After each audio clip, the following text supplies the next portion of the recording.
Wa qala ta'ala ya ayyuhalladzina amanu taqullaha wa qulu qawlan sadida yuslih lakum a'malakum wa yaghfir lakum dhunubakum wa may yuti'illaha wa rasulahu faqad faza fawzan 'azima thumma amma ba'du.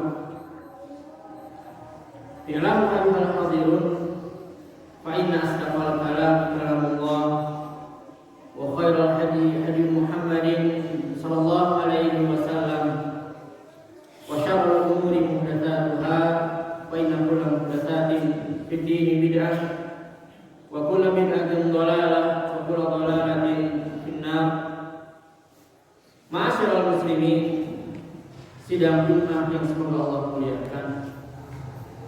Alhamdulillah, Allah Subhanahu wa taala masih memberikan kepada kita taufik, hidayah, sehingga kita bisa melaksanakan sholat Jumat di masjid secara berjamaah. Yang mudah-mudahan Allah Subhanahu wa taala senantiasa memudahkan kita semuanya untuk senantiasa beribadah kepada Allah Subhanahu wa taala. Ma'asyiral muslimin, sidang Jumat yang semoga Allah muliakan.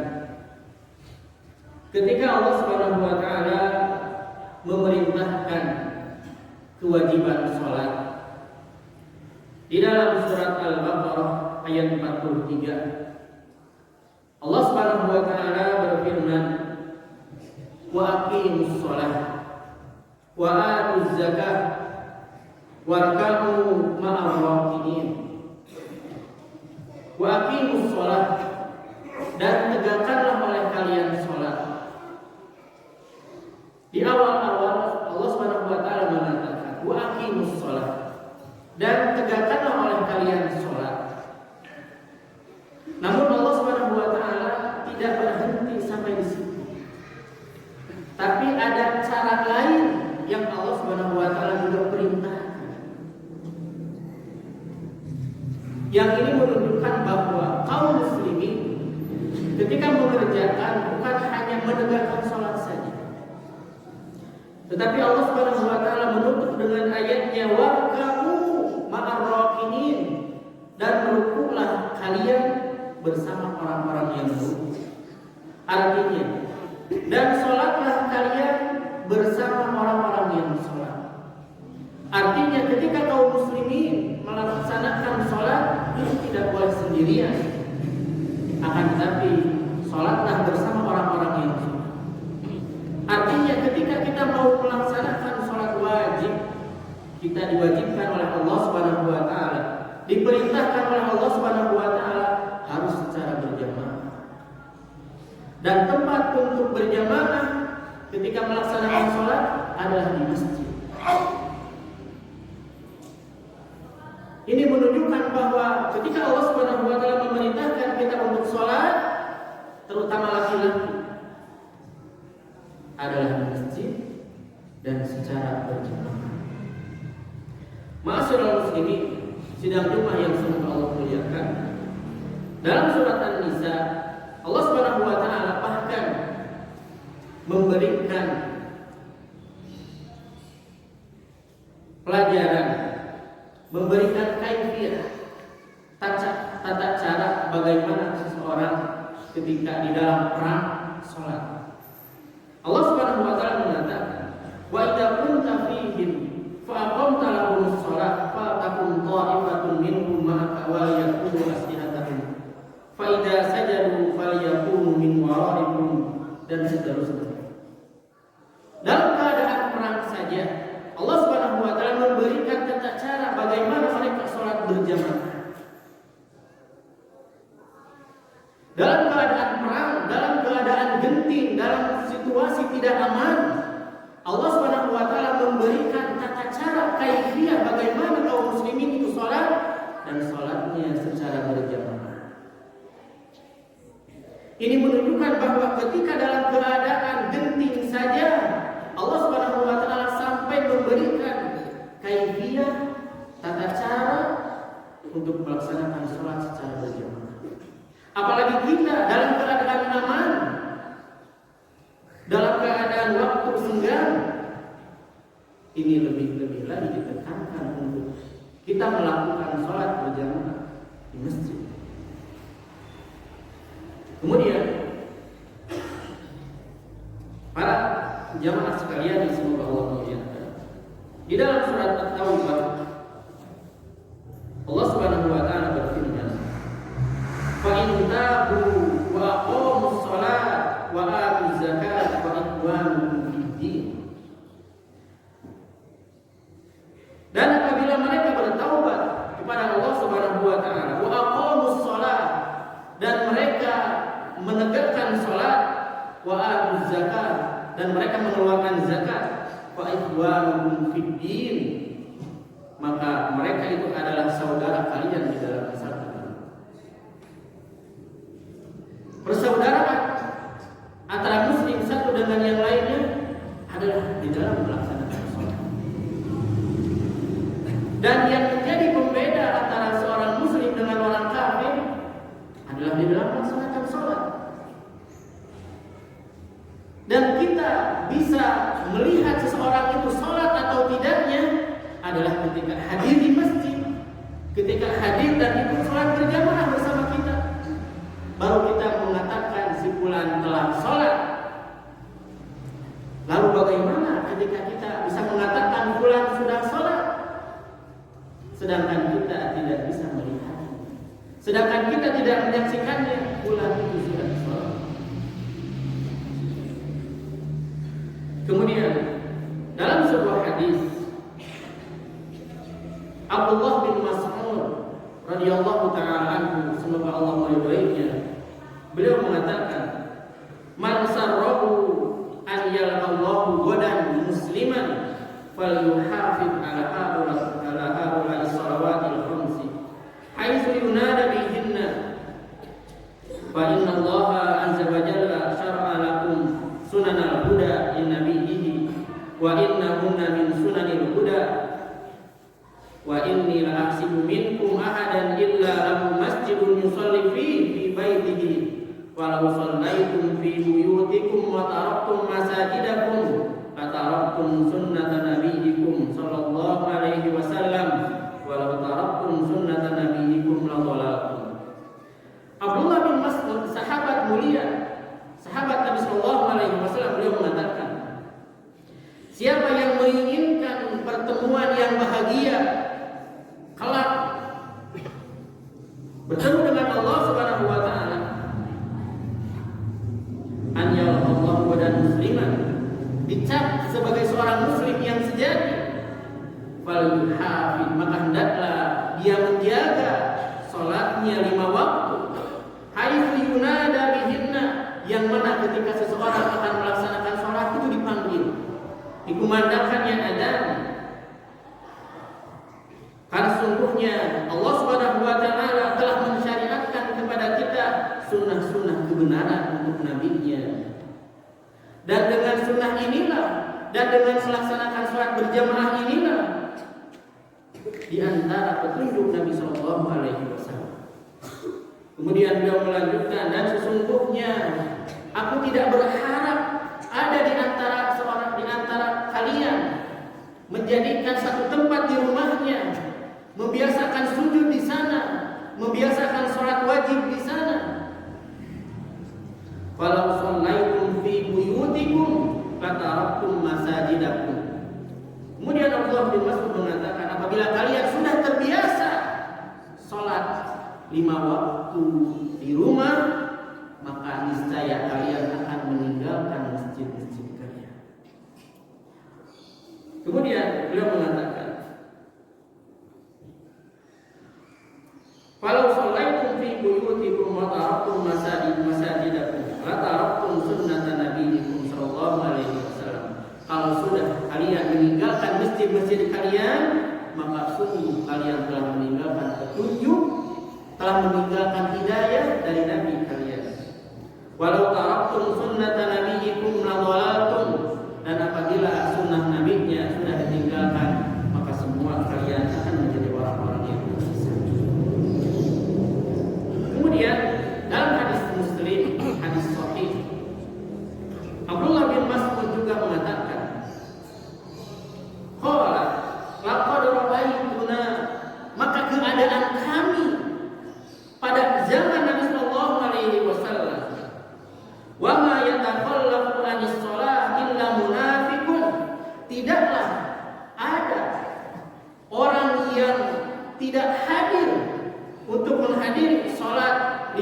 waktu kecuali adalah orang-orang munafik.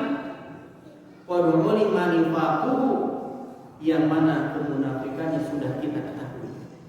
Jadi pada zaman Nabi Shallallahu Alaihi Wasallam, pada zaman sahabat Abdullah bin Mas'ud radhiyallahu taala, tidaklah seseorang datang ke masjid, tidaklah seseorang melaksanakan sholat wajibnya di masjid kecuali adalah orang-orang munafik. Oh, si fulan tidak ke masjid, oh pantas itu mah munafik. Seperti itu. Jadi orang yang tidak datang ke masjid untuk melaksanakan sholat berjamaah itu adalah orang-orang munafik. Waduh, manifatu yang kita semuanya sudah mengetahui kemunafikannya.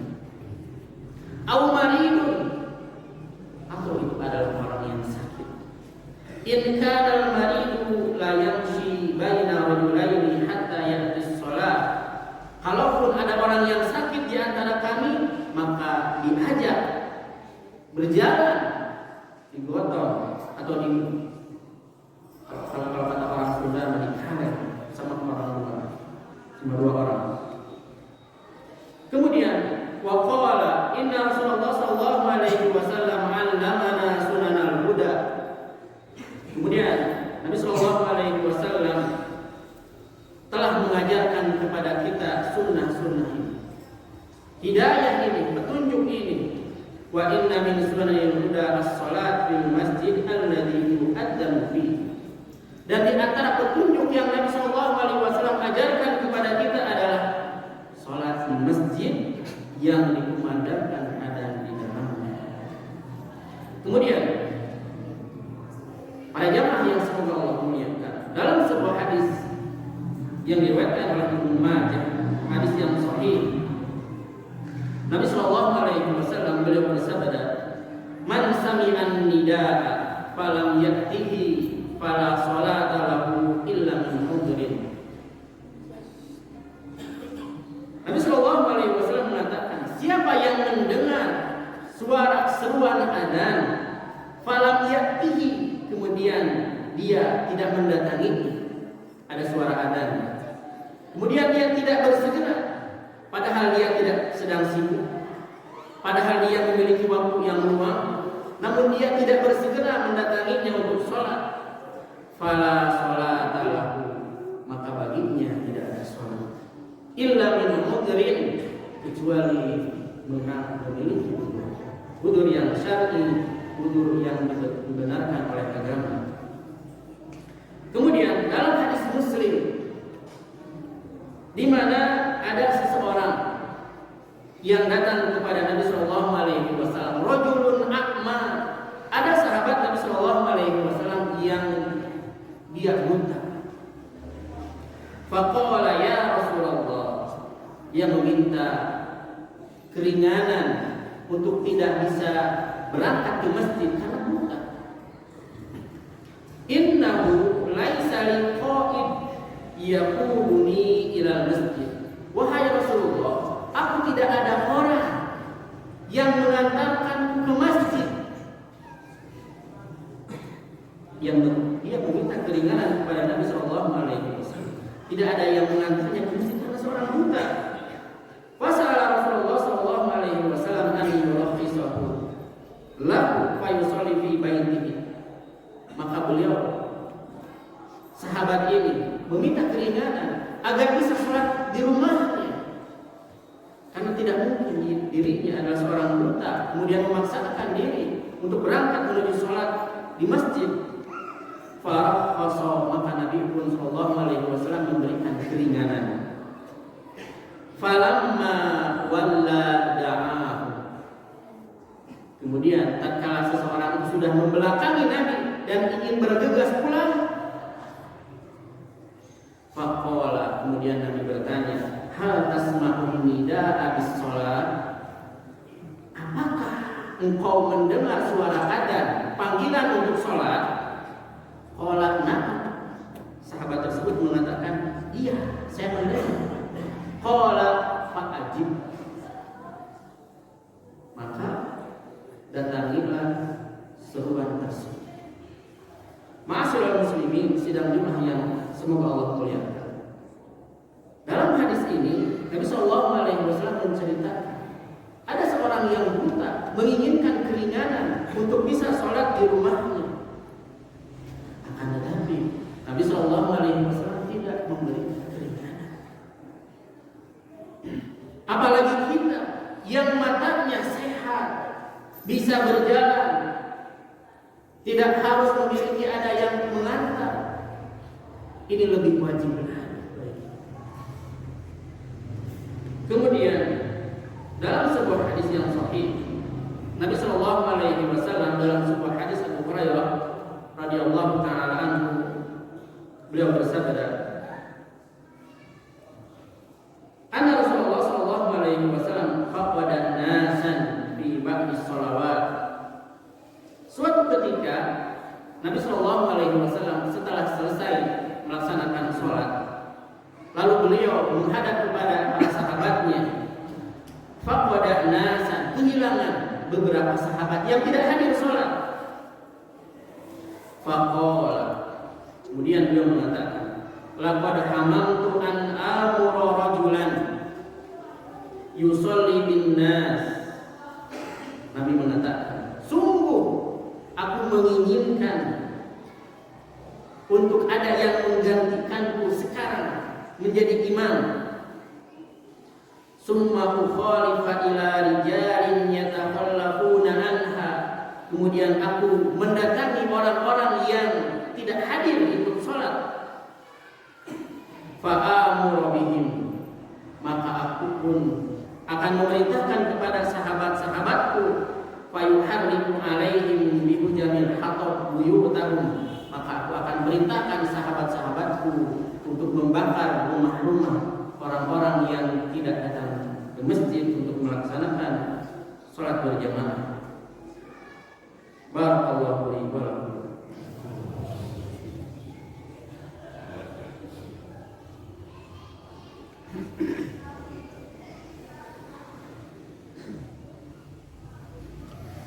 Alhamdulillah, alhamdulillah, salatu wassalamu ala Rasulillah wa ala alihi wa sahbihi wa man tabi'ahum bi ihsanin ila yaumil tsumma ba'du.